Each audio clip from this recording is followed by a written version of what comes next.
Hi, I'm John Fitzgerald and welcome to this week's edition of Team WealthBuilders. Today I want to talk about something very important in Australia, and that is superannuation. And why it's very important is it's one of the fastest, if not the fastest growing industry in Australia. And it's compulsory. We all have to have it. But what's interesting is there's the fraction in superannuation, and the fraction's being caused by the performance of funds versus managed funds or self-managed funds. But let's just talk about superannuation as an industry and why it's so dynamic. Superannuation in 1996, Australians had around $1 billion in super. Today, we have around 1.3 trillion. So we've grown from 1 billion to 1.3 trillion. That's massive. But between now and 2030, just 18 years, we're going to double and double again to $6 trillion. That's mind-blowing numbers. You could buy every house in Australia for under $4 trillion. You could buy every stock on the stock exchange for around $1 to $1.5 trillion.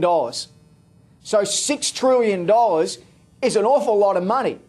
And Australian banks have in deposits today only around 1.2, 1.3 trillion being private deposits and then corporate funds. So, I mean, these are massive, massive numbers.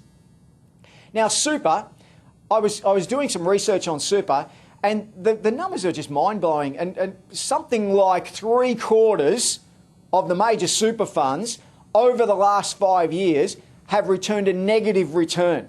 3/4. And I often talk to people about their super because I think as wealth builders, we need to have our eye on the ball of what we're doing. I just don't think it's right for us not to take responsibility for our super or know what's going on with our superannuation, or to accept that in the last 5 years, our people managing our super might have lost money, lost our capital, and given us no return. I.e., I could have put the money in the bank and gotten a better return than paying someone that I don't even know to manage it for me. These are questions all Australians should ask themselves. Now, around 10% of Australians have asked themselves that question and decided they're going to manage their super themselves. They've set up self-managed super funds.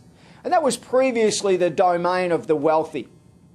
And when I say the wealthy, someone with more than $200,000 or $300,000 in super would spend around $2,000 or $3,000 setting up their own fund, and then they'd have annual audit costs that sometimes can be as much as $3,000 to $4,000 a year. So it's really for someone with $200,000, $300,000, $400,000, $500,000 in super.